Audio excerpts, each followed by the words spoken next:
The Last of Us, much more expanded trailer reveal coming in January. It's, Sarah, it looks so good. It really does. It really does. Oh my goodness. There's some great reveals in this trailer as well, right? Like, Jeez, yeah. I think my favorite is seeing the bloater. Ah, oh my god, terrifying. Yeah. Um and it made me, I was saying this to Jamie before we like started recording, is that I went on a bit of a deep dive to be like, okay, right. It's kind of a big deal, all the monsters in this. They need to be so scary. Like scary in the same way that when you play the video game they feel scary. So I was like, okay, so whoever's like doing the visual effects on this, they have to be really good. So I was like, oh, I wonder who it is. And it's a company called DNEG, who I was like, I don't know who these guys are, but well, I should, because they are like, they have like 7 Academy Awards, 7 BAFTAs, like Wow. 18 other like smaller awards and stuff like that, and they've done things like, well, to name video game things that they've done the Uncharted effects for the film, and they did Sonic 2. They did all the stuff for Rings of Power. Like, so I'm like, Wow. okay. I'm Pedigree, right? Yeah, happy. I'm wow. satisfied. This is gonna be good. This is gonna be the right level of spooky, and the detail is gonna be great. I mean, you can just tell from the trailer. I Yeah. can't wait. It's gonna be so Yeah. good. What got me from that latest trailer is all of the beats from the games are there, but they feel different enough that this is going to be an incredible TV show. And again, the makers of Chernobyl, which is one of the greatest miniseries ever kind of put out there, and phenomenal series.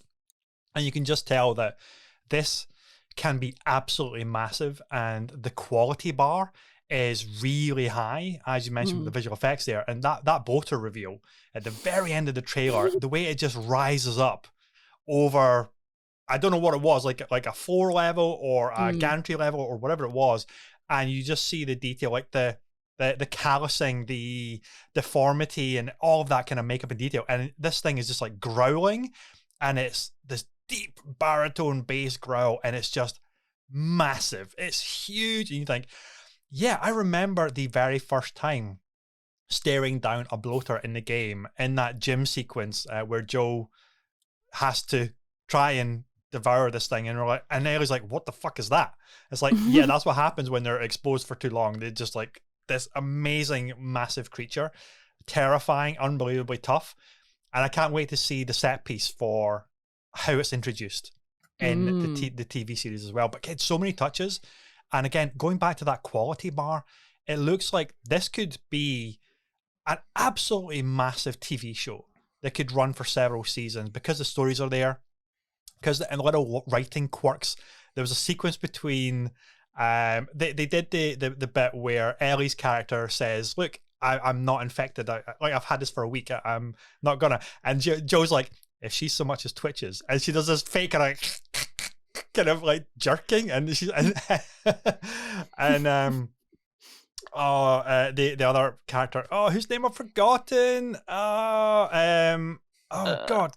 Oh no, me too. I've forgotten it. Brain I know who dump, you brain mean. fart. Yeah, you know who I mean. She goes, don't even do that. Don't even joke. Don't even joke. And it's, if there's that humor, it's going to be so much fun. And I'm just so super excited for it. And that, like, the quality just looks really good.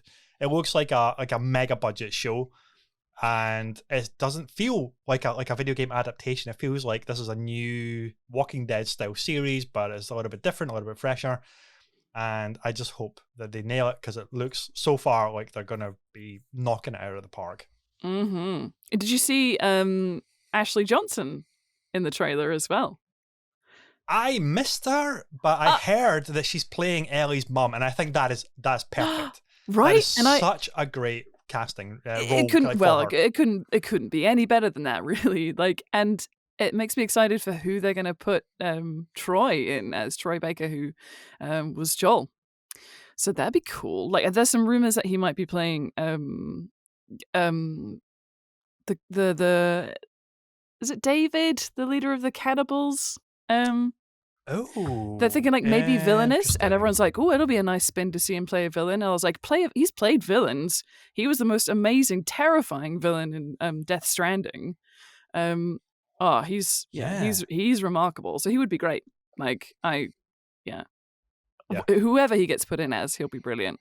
I know. And just to circle back, Tess. Tess was a character. I couldn't believe I forgot Ah, her. Anna of course. Torv, who, if you've been a fan of The Fringe, which I very much was a big fan of that TV series, she's playing Tess. And again, great, great, great casting. And yeah, I can't wait to see where the original actors are going to be popping up in various roles. I think Troy, they've yet to reveal that, right? So I think maybe Yeah, that's they going haven't to be revealed. significant, and it's going to be like as soon as you see Troy Baker, you're like, oh, I wasn't expecting that, like to him to play that Mm. role.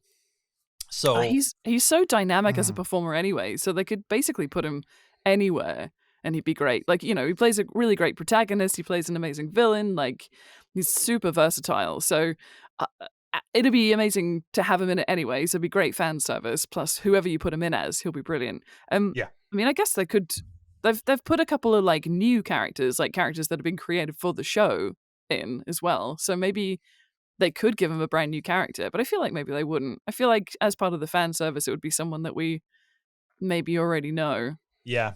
Mm. I've seen some of the like the one sheets that they've been putting out onto social media and stuff like that of who the character castings are, and I have to admit, like across the board, they have seem to have really picked great choices. Hmm. Um, and when I saw the one sheets for Sam and Henry, and I knowing their story arc, I don't know if I'm ready for that. I think Mm. if they do that as well as it was done in the game, I'm going to be so heartbroken, and Hmm. it's going to be Hmm. such a gut punch, and that's going to Absolutely. be if they have more of those moments throughout the whole series as well with the other characters and things that happen, the atrocities of society gone down the toilet and people turning on each other, not just trying to fend off against the zombies and the outbreak and everything like that. It's the classic society totally broken down and everybody out for Mm. themselves kind of thing. If they really play on these gut wrenching moments of sadness and heartbreak and things, it's like, oh my god, this could be like a really powerful drama series. And Yeah. like the original writing was there, and you know that the makers of Chernobyl are going to be adding more to it as well. And Hmm. one thing I meant to look out for is for The Last of Us 2. One of the co-writers from that was one of the writers behind Westworld TV show. I Mm. wonder if she's part of the casting crew for the HBO show or not. I'm curious about that because again, like the caliber of writing talent that they got for part 2 of the game was HBO level drama, Hmm. incredible writing talent. And they're obviously investing heavily to make sure that this is going to be not just a cheap cash in or a badly Mm. adapted kind of thing because it's too Yeah, revered, it's too loved, and they want to build the audience for this franchise as well. And God, it looks so good. it Jamie. does. Means nothing to me. No. Um, no, it looks absolutely fantastic. Like, it looks like a hell of a show. I love that we're a far cry from the U-Ball days of if a video game got anything, it's like you're gonna get a film, it's gonna have a budget-ish, and it'll probably be okay, it'll be entertaining, but that's about your lot. Whereas now the games are becoming, they're so loved and there's such high quality stories there that they're telling that you've got, studios willing to sit and really put the effort in. So with the caliber of Yeah, the visual effects teams and the writing team and all that they're pulling together, they're obviously showing this the love that it deserves. Because I know I haven't played the games, but there's no escaping Last of Us if you play video games at all. Like, there's always one of your gaming friends, at least it's their favorite game. I guarantee it. So yeah, um, and yeah, it looks absolutely fantastic. I don't have a frame of reference for how well it's matching the game, obviously, but as an avid aficionado of absorbing as much television as possible over the years. So, and you mentioned Fringe there. That's one of the best TV series of the past, however many decades. So, yeah. um, yeah, it looks like it's going to be a fantastic story, very well told, and it's visually breathtaking. So I'm in. I'm definitely going to give it a watch, and then I'm going to end up having to buy the game and Yay. consoles, and that's my life just swirling down the toilet. Yeah, yeah. In the best way, though. Oh yeah. Have they announced it coming, like part 1 coming to PC yet? Has that been announced? Or I mean, they're obviously must be working on it because of everything else that they've been porting over. Yeah. I would like to think that it must be probably among the next batch of PS5 games that they're gonna port over to PC, and that would make sense because if this show is going to land, maybe like the next month or something like that, get the Last of Us 1 remake onto PC as well to capitalize on that. It makes sense. Perfect sense to do, and I'd be surprised if they're not.